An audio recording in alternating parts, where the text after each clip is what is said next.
My name is Karen Bonet, and this is The Writer's Dream, a show that highlights local authors and brings to light their unique stories with publishing, writing, editing, marketing, and promoting their books. And today we are happy to have Sandy Lanton, who is the author of 4 picture books stories. Actually, it's 3 picture books, 1 chapter book. And 1 chapter book, and she's here to talk about her book.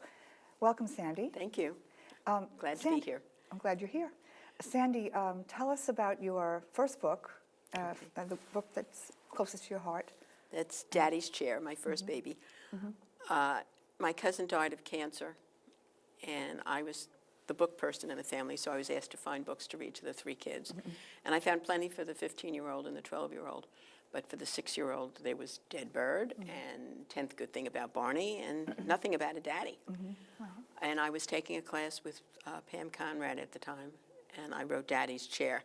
And the chair is kind of the symbol, the universal symbol of the empty chair. And in this book, Michael doesn't let anybody sit in his daddy's chair because he thinks he's coming back. Yeah. So I was trying to get across that daddy's not coming back, and also that he will be taken care of because children are very egocentric, and their first fear is of abandonment. So in the story, various members of the family take over the activities that Daddy used to do with him. Right. And then at the end, he takes his little sign, keep off the chair, sits down with his teddy bear, and says, I'll sit here when I want to think about my daddy. Yeah. So it doesn't have a happy ending, but it has what I consider a satisfying ending because he moves through the phases of grief to final acceptance. Because it's very hard for children to accept and understand that at a young age. So this type of book helps families as a whole. That was the main purpose. Yeah. And then I was very pleased that it won the Sidney Taylor, so I guess a lot of that's very nice. librarians agreed that it was a good book. Yeah. And originally it was ecumenical, but since Carban was interested in publishing it, they had me make it of Jewish family and include an explanation of Shiva. Okay. Which is included in the book, and I read it. It's very good. Thank you. So then we segue into the other books. How did you get started then with the next 3? How long ago was it that you wrote your books? Well, Your first Daddy's Chair was in 1989. It came out in 91. And then Happy Hackers was 95, and Lots of Latkes was 2003, and Still a Family 2011. Okay. Still a Family is closest to my heart right now. Right. I wrote that when my daughter got divorced, and I couldn't find anything to read to my granddaughters. They were 3 and 1.5, and everything, again, was written for older children. Right. And the main things I wanted to get across to young children was, first of all, it's not your fault. Right. Because kids are very egocentric, and they have a feeling of, they believe in magic. And in other words, if Mommy tells Johnny, don't stick your finger in the light socket, and he does, and at that precise moment, the entire Northeast is blacked out. He'll blame himself. He thinks it's his fault. So that was one of the major things I wanted to get across. Also, children are afraid of abandonment, which I discussed with Daddy's Chair. So again, they're going to have 2 houses instead of 1, but both parents will be there to take care of them. Right. And third, you're not alone. Right. Other children have had these feelings, and children relate very well to the characters in a story. Yes, I think so. It's just like when you write a book and you want your readers to have an emotional attachment. I think all children do that when they like the characters. Yeah, so if they see the character in the book has certain feelings, then they consider their feelings normal. Right. And it's kind of an idealized situation. I'd like the parents to get the idea that these parents are very civilized. I'm sure that's not the way it is in most cases, but that it's a good idea to keep the children in mind and put them first. And I had a therapist friend of mine write the introduction so that there's a note to parents with how to handle the situation. Oh, that's good. That's a good idea. Now, I know you self-published your your first books. No, I just self-published Still a Family. Still a Family. Daddy's Chair, I did the reprint. Okay. That's how I got started with self-publishing. What about the Lanton Press? I know that that's your own company. Yes, it's a play on words with my name, right. and my motto is shedding light on difficult subjects, Right. which is why I wouldn't do a story about a walk in the park. That's Right. for somebody else. I have another one that I'd like to do. It's on step families. It's called Old Daddy, New Daddy, and how the girl feels torn between her biological father and her Right. stepfather. Okay. I just finished one on moving, which I've been sending around. If that doesn't get picked up, I might do that one. So all of your books have a special message that helps people with a specific, something in their lives. Yeah, and there's also, I have these 2 fun books, and I have yeah. a bunch of other fun books that are making the rounds. But I figure, for my personal company, I want to specialize in what I consider psychologically useful books for young Okay. children. How was that to start your own company? How did you go about that? Why did you decide to do that with Lanton Press? Well, originally, I got together with Shelley when Carbon was putting Daddy's Chair out of print, and I found that reasonable to do. Still a Family was a little harder because I didn't have the plates. I had to start from scratch, but I worked with a wonderful printing company. And I also have to do a lot of marketing and Yes, and we know how time-consuming that self-promotion. is. It's not only self, I'm also not comfortable with that. I'd much rather Yeah. sit home and I crank think out most writers stories. would like to do that instead. Yeah, just I have to write. be a salesman, and I'm not naturally a salesman. Yeah. But I felt it was important, and I was collecting rejection slips that gave me encouragement, believe it or not. Some of them said, well-written, but we don't want to do that topic. Some of them said, well-written, but we have one in the works. Well, that was helpful. So I wasn't getting just the typical form letters. I was getting handwritten notes saying that it was It's well-written. So encouraging. I was encouraged by that. And one of the pluses about self-publishing is that I got to work directly with the illustrator. Usually, in a mainstream publisher, the editor matches up the Right. writer and the illustrator. And here I had input from day one because I hired her. Right, right. And I was very impressed with June Blair's work for Brian Hines. And I had to wait a long time for her, but she was well worth waiting Your for. illustrations are beautiful. This is for And- this book here? Yeah, Well, and Still a Family? there's one scene where I had direct input. She had drawn them sitting on a single page on like a love seat Yes. and looking at each other. And this is where they're telling the kids that they're getting divorced. And I Right. said, no, I don't want them on one page. I want a double spread with them sitting on opposite ends of the couch and not even looking at each other. Right. So You had a lot of input into I had a lot more input than I would have had with a traditional with a publisher. traditional publisher. Yeah. So in that respect, it was good. Right. So your genre is actually young children, what age level? I'd say 4 to 8. 4 to 8 years old. Younger children would be read to. Older children could read it themselves. But when it's a serious subject, I would encourage the grown-up in charge, whether it's a parent or a grandparent or a therapist or whatever, to stay close and answer questions and interrupt the story if necessary. Right. So it's an interactive Yes. type of book. After you completed your first book, how long did it take you to publish it? How long did that whole publishing process, we all try to go traditionally. I know you have some books published traditionally as well.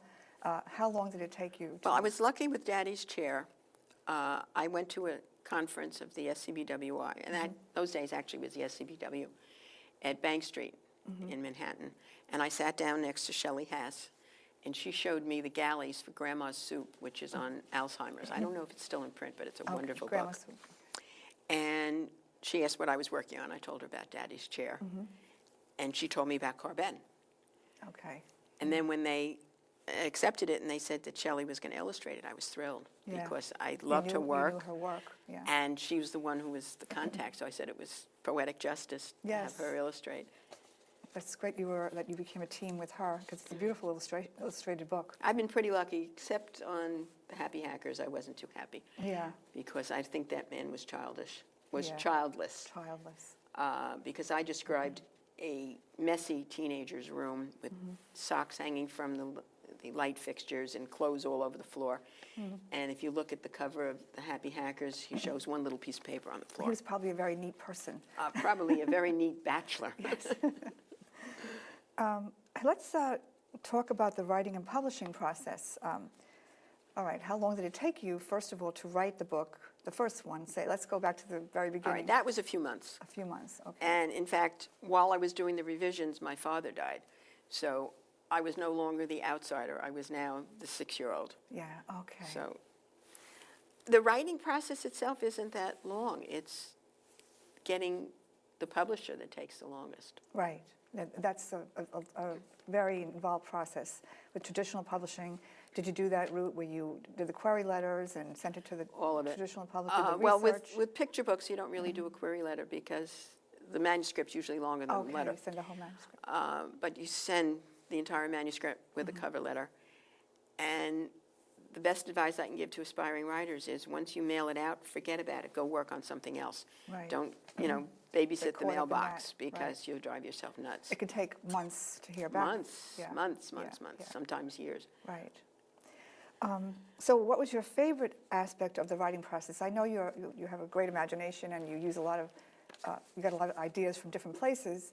Where did you get your ideas and what was your favorite If you aspect? keep your eyes and ears open, there's ideas all around you. I find that things happen. Here was Yes. my cousin's death. Here was my daughter's divorce.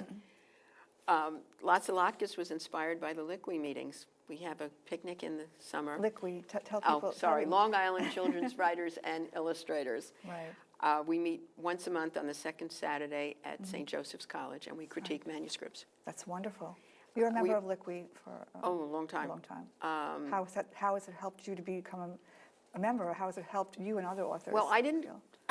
even know about them until after Daddy's Chair was published. I had gone to yet another SCBWI conference in the Poconos, and I met Aurel Protopopescu from Long Island, who told me about the group. And I started coming down to meetings. Okay. And we've encouraged a lot of young talent, and we have editors come to visit who do what they call first pages. Very helpful. And a couple of people got discovered that way. That's wonderful. And I know you're also a member of Long Island Authors Group, which is Yes. another resource for authors who Well, have Dorothy McPartland, who is a member of Liqui, invited me to apply to the Long Island Authors Group. Right, right. So that's how I met Linda. So it's, yeah. And you. Linda Frank and I, yeah. We're both members as well. Yeah. Yeah. There's a lot of crossover now between the two groups, Right. which is good. And it's another way to help market your book and get people to know about your books. Yes. So that's good. Let's see. Let's talk about what inspired you. How did you get your ideas? You already told me. Is there any specific idea that you can think of that popped into your head and you just had to get it down on paper right away? For which book was it? And where did you? Well, most of them, I'd say everything I've ever written is just what's going on around me. I wrote a story called Where's the Bus, which is in an anthology with same educational publisher as The Happy Hackers. That happened because I was standing at the bus stop with my kids waiting for the bus to camp, which never arrived.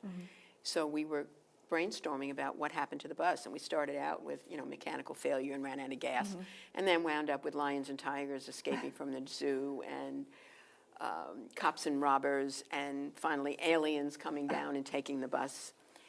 And then after I drove them to camp, I went back and I sat down at my then typewriter, this was before computers, and wrote Where's You the wrote Bus? the book. So if you just keep your eyes and ears open, Right. there's plenty going on around you. There really is. That's what I tell when I do my book talks. I tell elementary school children that you get your ideas from everywhere, from people in your life, from your past experiences, from your pets, from your coaches, your teachers, everybody. And I always keep a pen and pencil in my pocketbook. I have Yes. another one on my night table. And I remember one time I was at the gym. I was sitting in the hot tub and had an idea. So as soon as I got back to the locker room, I called my sister, because I don't I don't usually have my pad and pencil in the pool. Right. And I asked her to write it down for me. Yeah, that's funny. I know I did the same thing. I used to keep a pad, because sometimes in the middle of the night, I just wake up. I have something in my head, and I knew if I waited till the morning, It would be I didn't gone. want to get up, but it would be gone. So yeah, and I kept one in the car, pad and Yeah. pen in the car, and in my pocketbook. Right. So I've been known to pull over yeah, while driving. I've been known to miss exits because I'm thinking about something. the active imagination, right, Yeah. of a writer. What if? Those are the Right. two biggest words in a Right. writer's. Let's see now. You already talked about that. Did you ever get writer's block? Have you ever had I think that every problem? writer does at one Yeah. time or another. What did you do to distract yourself or get yourself out of that mode? Basically, I started pulling out old stories that I had stopped sending out because I knew there was something wrong with them or they wouldn't be constantly coming back to me. Right. So I started bringing those to my critique group. A critique group is invaluable. Yes. And I keep taking classes. Right now I'm enrolled at Hofstra with Gina Shaw, Okay. who's a former editor at This is where your Scholastic. critique group takes place here? No, my critique group we meet in each other's homes. Oh, very nice. For a while, we were meeting in Borders, but unfortunately, there's no more Oh, Borders. I know. I love that store, too. And they wouldn't kick us out. We'd, buy coffee and a couple of muffins, and we'd sit there for 3 hours. Yeah, It was- yeah. So we've gone back to meeting each other's homes. And Lickwing, I'll go with, Right. in fact, getting back to Lots of Latkes, we have that picnic in the backyard. That was And inspired you to write lots of latkes. we would send a sheet around at the May meeting for what people were going to bring in July. Right. And very often people would forget what they had signed up for, or they couldn't get it. So they bring something else. Right. And I started thinking, what if everybody decided to bring the same thing? And I knew that Hanukkah books were always in demand. So I Yes. said, well, I'll make that thing latkes. And I said it a long time ago so that people couldn't just go to Pathmark and get some Mott's applesauce to substitute for the homemade applesauce they were going to bring. Right.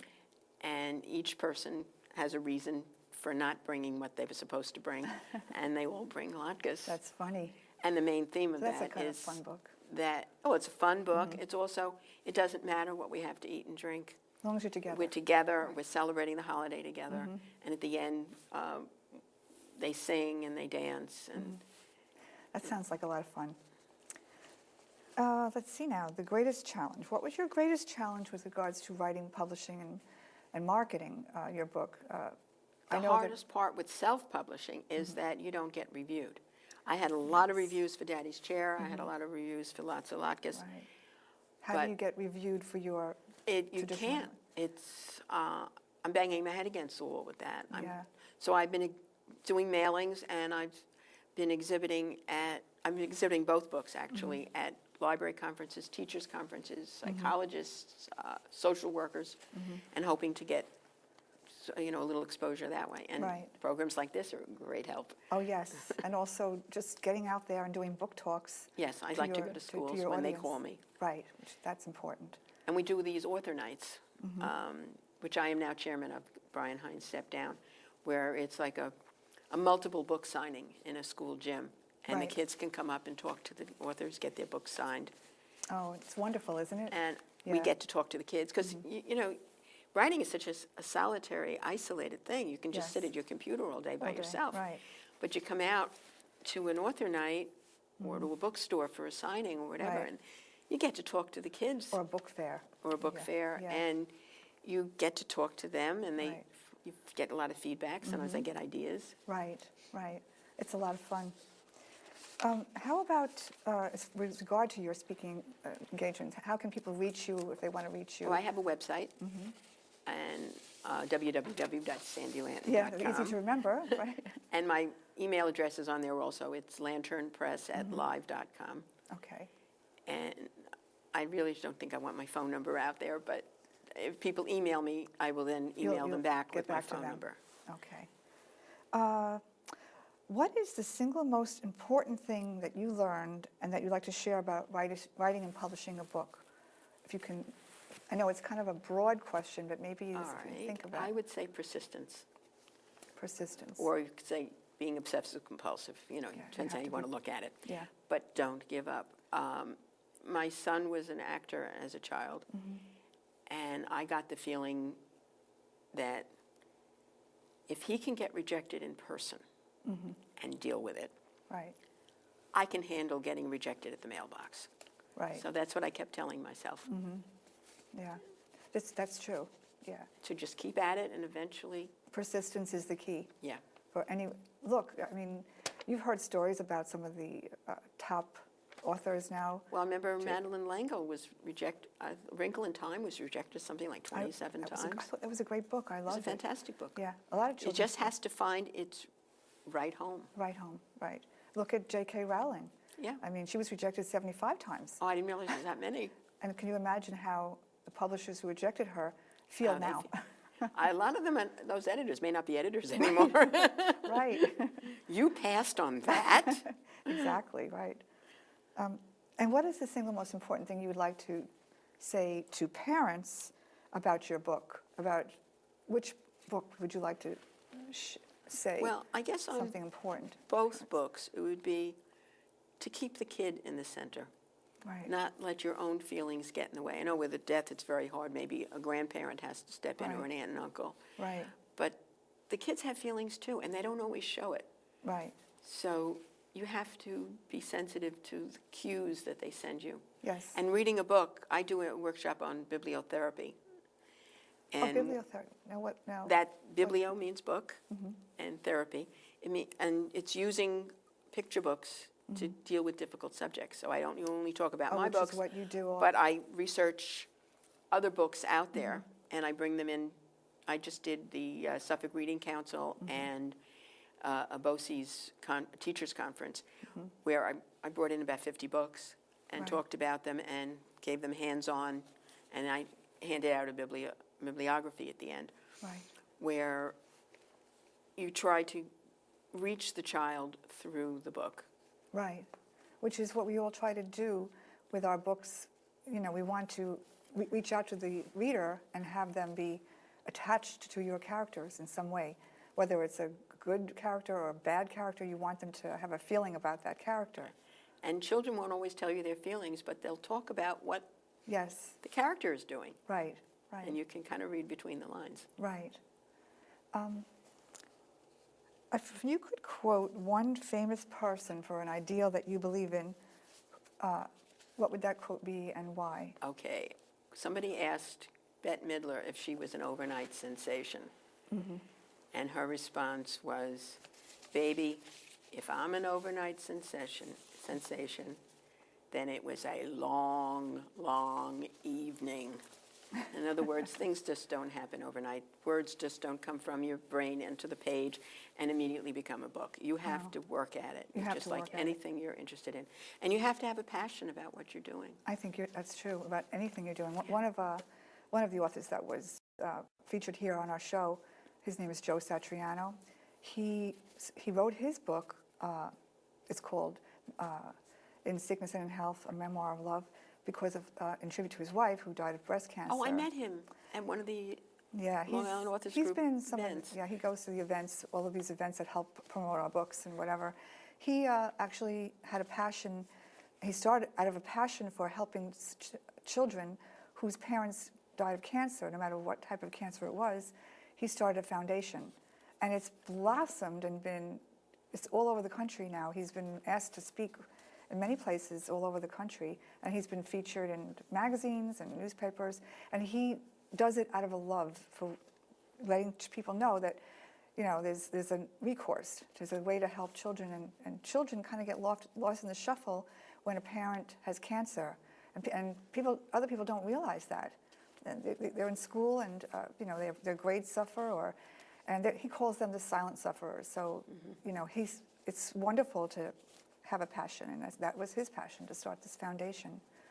So,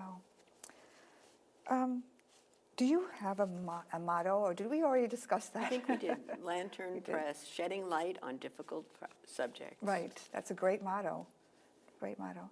Now, I know you have a fifth book, which would be coming out soon. Why Yes. don't you tell us about that? Okay. It's called The Littlest Levine, and it's a Passover book. This little girl is too little to do everything all year long, but then finally at Passover she shines. And here's where persistence comes in. Carbon rejected that book twice.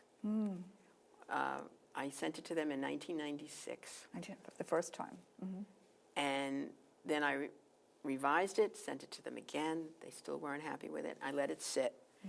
And then about a year and a half ago, I pulled it out, took it to my critique group, and got some excellent feedback, tried them again, and this time they liked it. And it's the same editor. It's not like Same editor. Isn't that the fun? editor left and a new one came in and liked it. Did you do some editing changes to it? Yes, I made a lot of little changes. A lot of changes. I Okay. changed a whole section, Okay. and it kind of changed the focus a little bit. Right. But you never know. But also being in the right place at the right time, her mindset maybe was more open to it. Maybe they didn't have a book like that, and maybe it was just written. Maybe that extra effort you put in made the difference. And you have to feel that when opportunity knocks, you have to be there. To be there. And ready. Right. You can't That's right. just say, oh, wait a minute, Right. I'm not quite ready yet. Right. Determination is the key. It's right. perseverance. And a little bit of luck, maybe. What do you think? I think a lot of luck. Yeah. Yeah. And a lot of networking.